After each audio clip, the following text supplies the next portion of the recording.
She told me I was always around.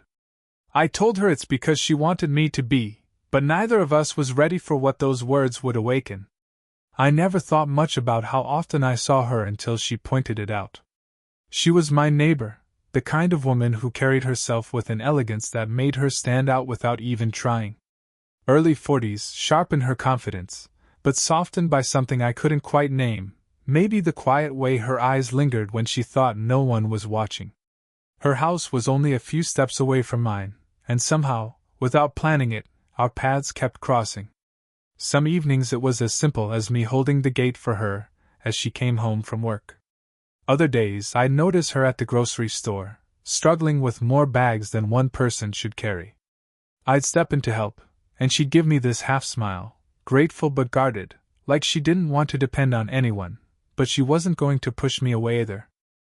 That afternoon, the air was warm, almost golden, the kind of light that made everything look softer. I was outside, pretending to fix something on my porch, when she walked past, her hair catching the sun in a way that made me stop for a moment longer than I should have. She noticed, of course. She always noticed.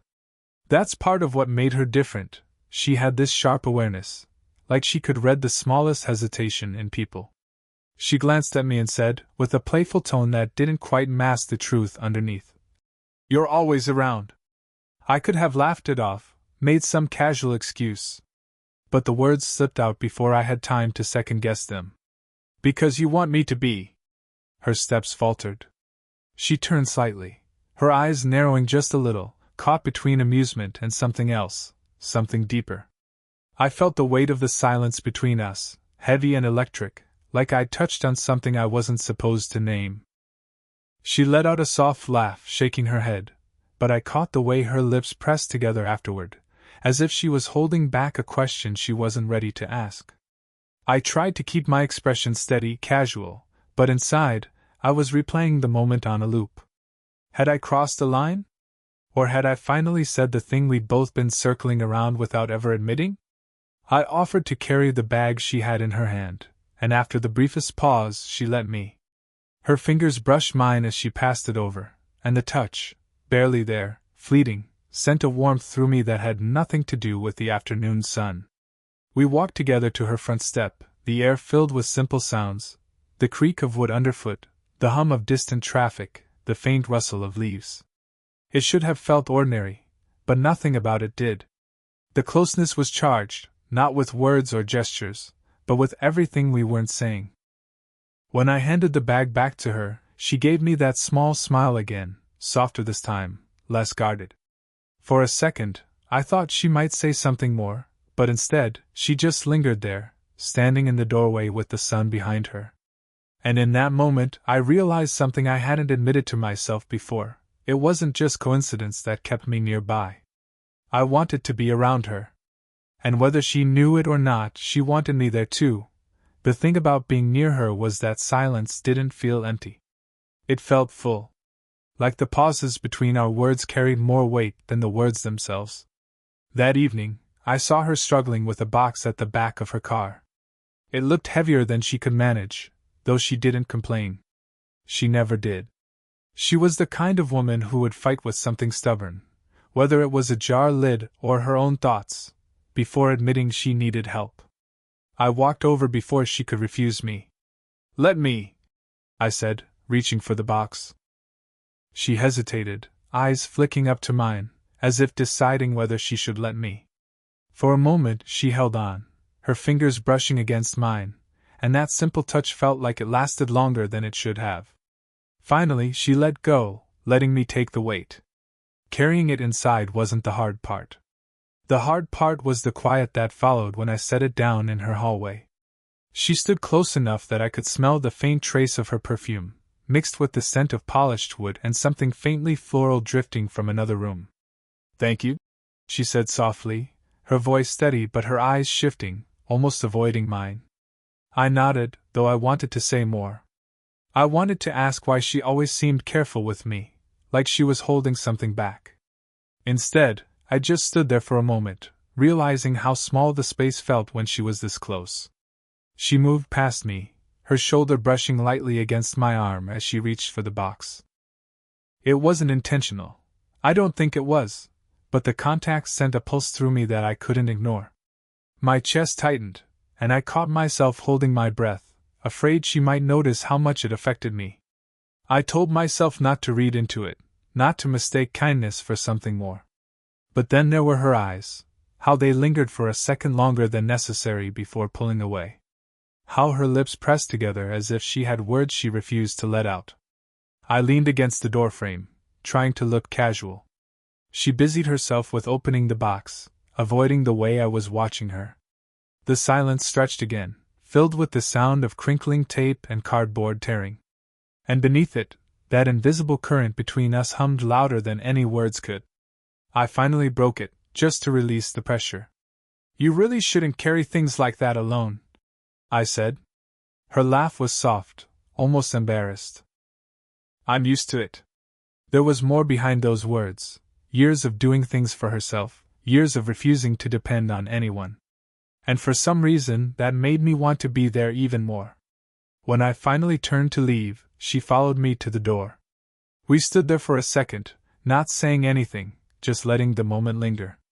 Her hand rested lightly on the frame, and mine brushed it as I stepped past her. Again, too brief to mean anything, yet somehow it meant everything. I glanced back before I walked away, and for the first time, she didn't look away. Her eyes held mine, steady, questioning, until I finally forced myself to turn. The pull between us wasn't something I imagined anymore. It was there, undeniable, waiting for whichever one of us would be brave enough to admit it first. The rain always seemed to arrive when no one expected it. That evening, the sky had been clear, the air heavy with the scent of summer heat, and then suddenly, the clouds broke. A quick, heavy downpour rushed over the street, turning the pavement slick and shining under the dim streetlights. I saw her from my porch, fumbling with an umbrella that refused to cooperate. She tilted it one way, then another, but the wind caught it and nearly flipped it inside out. She laughed softly to herself, a sound I barely caught over the rain, and for some reason, it made her look younger in that moment, like she wasn't trying so hard to hold everything together. Without thinking twice, I jogged down the steps and crossed the street, the rain soaking into my shirt almost immediately. She looked up as I reached her, strands of wet hair clinging to her cheek. "Here," I said, taking the umbrella gently from her hands. My fingers brushed hers, cool from the rain, and I steadied the handle above us both. The space under the umbrella was small, forcing us close. Her arm brushed mine, her shoulder nearly pressing against me as we walked toward her door. The rain drummed steadily above us, a cocoon of sound that seemed to separate us from the rest of the world. By the time we reached her porch, both of us were damp, laughing quietly at the futility of staying dry. She pushed her wet hair back from her face, her fingers lingering at her temple, and then looked at me with an expression I couldn't read, half amusement, half something heavier. "Come inside," she said. "At least until the rain slows." I hesitated only long enough to remind myself that stepping inside wasn't unusual. Neighbors shared tea. Neighbors didn't overthink things. But my pulse quickened anyway as I followed her in. The air inside was warm, carrying the faint scent of wood polish and something floral, maybe from the candle flickering faintly on the table. She moved gracefully through the small living room, though I noticed the way she tucked a loose strand of hair behind her ear, an unconscious gesture that betrayed a touch of nerves. "Tea?" she asked, her voice softer now, almost tentative. I nodded, settling into a chair while she moved into the kitchen. I listened to the gentle clink of cups, the soft rush of water, the quiet rhythm of her presence in the next room. It was ordinary, yet I felt more aware of every sound, every movement than I had in a long time. When she returned, she set the cups down carefully, steam rising between us. She sat across the small table, her hands wrapping around the warmth of her mug. The lamplight softened the lines of her face, casting her in a glow that made it difficult to look away. For a moment, we said nothing. Just the sound of the rain against the windows and the faint hum of the lamp. Her eyes met mine across the table, steady, unguarded. And then her hand, resting lightly on the table, shifted closer to mine. "Not much. just enough that the space between us suddenly felt like it had shrunk. I didn't move at first. I wasn't sure if she even realized what she was doing. But when my fingers twitched, brushing hers lightly, she didn't pull away. The touch was fleeting, a spark more than a flame, but it was enough to send a warmth through me that no tea could match. She drew in a quiet breath, her eyes flicking down to our hands before retreating back to her cup. The spell broke, but the air remained charged, heavy with something unspoken. We talked then, but about small things, the rain, the week, the kind of conversations that filled space without revealing too much. Yet beneath every word, that touch lingered, carrying more meaning than anything we said out loud. By the time the rain slowed, either of us seemed in a hurry for me to leave. Some evenings feel heavier than others, and I could tell the moment I saw her that night that she was carrying more than she wanted anyone to notice. Her posture was the same, straight, elegant, composed, but there was something in her eyes, a kind of tiredness that didn't come from the day alone. She invited me in casually, the way she always did now, as though it had become natural for me to be around. We settled in her living room, the warm glow of a lamp between us. The room smelled faintly of vanilla and the rain that still clung to the air outside. At first, we talked about simple things, her work, the weather, a movie she'd seen recently.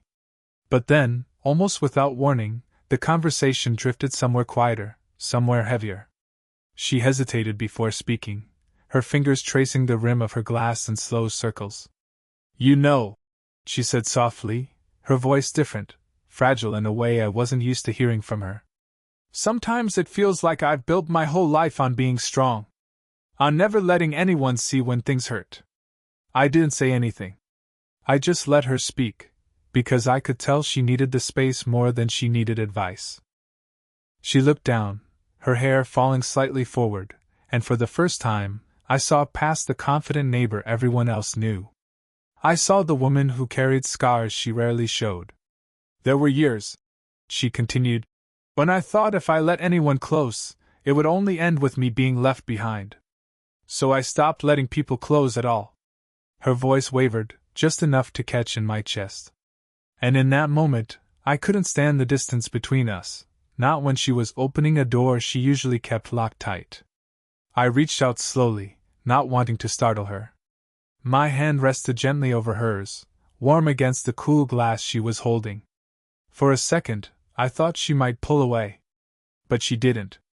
She just looked at me, her eyes searching mine, and in that quiet exchange, more was said than either of us could put into words.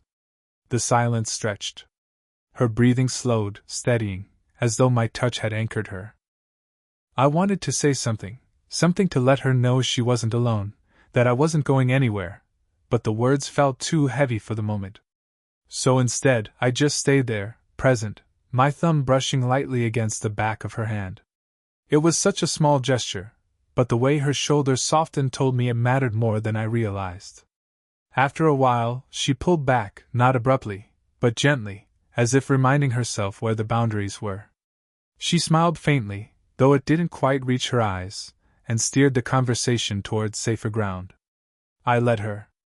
I didn't push. But even as we spoke about lighter things, I knew something had shifted between us. She had let me see her in a way she didn't show to the world. And I knew, deep down, that no matter how much she tried to cover it with small talk, that moment, the feel of her hand beneath mine, would stay with both of us. When I left that evening, the air outside was cooler, the rain finally gone. But inside me, something lingered, something heavier than the weather. For the first time, I realized how much it meant to her to have someone simply stay. And for the first time, I realized how much it meant to me to be that person. The night felt unusually still, the kind of quiet that makes every sound carry farther than it should. We had been walking for a while, not really going anywhere in particular, just letting the cool air and the rhythm of our steps fill the space between us. She walked beside me, her hands tucked into the pockets of her coat, the faint glow of the street lamps catching the curve of her profile. Every so often, her shoulder brushed against mine, never intentional, but never pulled back either. When we reached the corner of the street, we slowed beneath one of the lamps. The light spilled down over us, soft and golden, casting her in a way that made it impossible not to stare. She noticed, of course. She always did. She gave a small smile, tilting her head slightly. You really are always around, aren't you? Her words were light, but her tone wasn't. There was something deeper there, something testing the waters. I could have joked, could have played along like it was nothing. But the truth rose up in me, too strong to keep down. I looked at her and said quietly, Because you want me to be. The words hung in the air, heavier than I expected. Her smile faltered, just slightly. Her eyes searched mine, like she was trying to decide if I meant it. And then the silence closed in around us, thick with all the things neither of us had dared to say. She took a small step closer, so close that I could see the way her breath rose and fell, the faint glimmer in her eyes as she looked up at me. My heart pounded hard against my ribs, every instinct urging me to close the gap, to say out loud what I'd only been feeling in silence. For a moment, I thought she might. Her lips parted, her gaze lingering on mine longer than it ever had before. The space between us felt like it was shrinking, drawn together by something neither of us could pretend wasn't there. But then, she pulled back, just slightly, enough to remind us both of the line she wasn't ready to cross. She shook her head, almost imperceptibly, and whispered, We can't, you know what people would think. Her voice cracked on the last word, betraying more than she wanted it to. I swallowed hard, the ache in my chest almost unbearable. I wanted to tell her it didn't matter, that the world outside this quiet street didn't matter, that the only thing that mattered was the way she was looking at me right now. But I didn't. Because I could see in her eyes that she wasn't ready, not yet. Instead, I just nodded, keeping my voice steady even as everything inside me churned. I know. We stood there in silence, the street lamp buzzing faintly above us, the night pressing close. She wrapped her arms around herself, not from the cold, but from something heavier. And all I could do was stand there, wanting to reach out, but knowing she needed the space to hold herself together. Finally, she gave me a small smile, soft, almost apologetic, and said, Thank you, for understanding. I forced a smile of my own, though it felt tight, unfinished. Always. As we turned to walk back, the air between us felt charged, fragile, like glass stretched thin. The closeness we'd almost touched lingered, a memory of something that hadn't happened but still lived inside us both. And though nothing more had been said, I knew the truth. She wanted me near, even if she couldn't admit it out loud.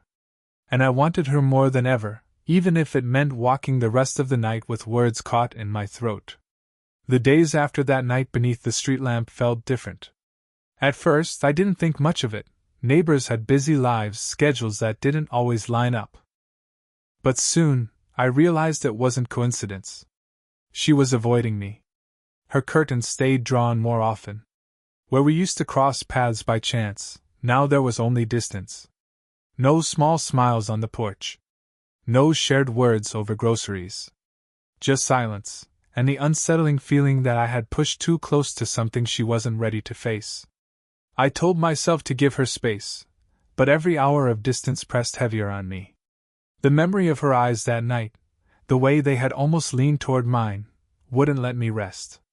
Finally, after days of waiting, I couldn't take it anymore. I found myself at her door, heart pounding harder than I wanted to admit. For a long moment, nothing happened after I knocked.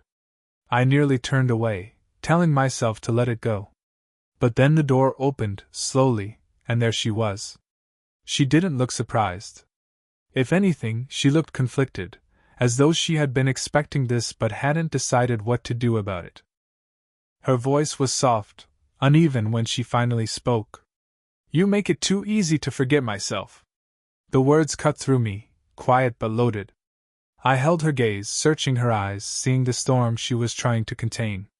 She wasn't talking about something small. She was talking about the way being near me made her let go of all the walls she'd spent years building. I stepped closer, though careful not to cross into her space without permission. My voice was low, steady, but inside I was trembling. I don't want you to forget yourself. I just want you to feel seen. As you are. Right now. Her breath caught, just enough for me to notice. Her hand rested against the doorframe, fingers tightening slightly, as though she needed the wood to steady herself. The silence stretched between us, thick with everything neither of us had said. The street outside was quiet, the only sound the faint rustle of leaves in the night breeze. It felt as if the whole world had narrowed to just this doorway, this fragile distance between us. "I can't," she began, her voice breaking. Then she stopped, shaking her head. Her eyes glistened in the dim light, and I saw her wrestle with herself, between what she wanted and what she believed she should resist. I wanted to reach for her, to take her hand the way I had before, to let her know she wasn't alone in that battle. But I held myself back, afraid that pushing too far would only send her retreating again. Instead, I let the words carry what my hands couldn't. "You don't have to decide anything tonight. I just need you to know, I'm here. Not because you need me. Not because you can't do this on your own. But because I want to be." Her lips parted slightly, like she wanted to argue, but no words came. She just stood there, caught between resistance and the undeniable truth of what was building between us. Finally, after what felt like forever, she whispered, "Why do you make it so hard to say no to you?" I didn't answer. I didn't need to. The way her voice trembled told me she already knew. And though she didn't step closer that night, though no promises were spoken, the walls between us had cracked even deeper. Enough for both of us to feel the truth pressing through. As I walked back to my porch, the night felt alive, humming with the weight of what had just passed. We were standing on the edge of something neither of us could undo. The night I finally understood her came quietly, without warning. No storm, no heavy air. Just a calm stillness that felt like the world had paused long enough to let us breathe. I hadn't planned on seeing her that evening, but there she was, standing outside her house, her arms folded loosely as though she'd been waiting. The porch light glowed faintly behind her, framing her silhouette, and for a moment, I thought she looked almost fragile, though I knew she hated that word. When our eyes met, neither of us said anything at first. I walked toward her slowly, the gravel crunching under my steps, and stopped just close enough that I could see the tiny reflections of light in her eyes. "You always show up," she said softly, almost accusing, but her voice carried no anger. Only something deeper. Something she didn't want to admit was relief. "Because you want me to," I answered, the words steady this time, no hesitation, no second guessing. Her breath caught. She looked down, then back up at me, as though weighing the risk of what she was about to do. And then, almost cautiously, she stepped closer. Just a few inches, but enough for me to feel the warmth of her presence. Her hand rose, hesitating in the air before resting gently against my chest. The touch was light, tentative, but it sent a rush through me all the same. I could feel her fingers tremble faintly, the hesitation of someone who wasn't used to reaching out, who wasn't used to letting herself want. "I shouldn't," she whispered, though her hand didn't move. "This isn't simple. It never will be." "I know," I said. My voice was quiet, steady, carrying the truth I had been holding for weeks. "But that doesn't change what's here. Between us." Her eyes searched mine, looking for something, certainty, maybe, or permission to let herself fall. The silence stretched, and then, instead of pulling away, she leaned in slowly, pressing her forehead gently against mine. The world seemed to dissolve in that moment.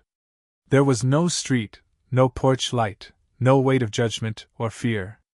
Just her breath mingling with mine, the faintest brush of her hair against my cheek, and the quiet admission in the way she let herself linger there. We didn't kiss. We didn't need to. The intimacy was in the closeness itself, in the unspoken promise that she had finally stopped running from what she felt. Her hand stayed against my chest, her thumb brushing lightly once before she let it rest still. I closed my eyes, letting the warmth of her touch settle into me, memorizing every detail of the moment. After what felt like forever, she exhaled softly, pulling back just enough to meet my eyes again. Her expression carried both relief and uncertainty, as though she had finally admitted the truth but didn't know where it would lead. "I don't know if I can give you what you deserve," she said quietly. I shook my head, a small smile tugging at my lips. I'm not asking for promises. Just honesty. Just this. Her lips curved, faint but real, the closest thing to surrender I'd seen from her. And in that fragile smile, I understood that whatever the future held, this moment was enough. We stood there a little longer, the night cool around us, the porch light casting a soft halo above. Two people caught between uncertainty and hope, choosing not to run from it anymore. When I finally turned to leave, she didn't stop me. But her voice followed, low and certain. Don't stop showing up.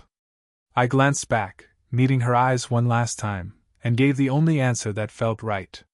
Never. And with that, the story wasn't over. Not finished, not sealed. But for the first time, it felt real. 11L.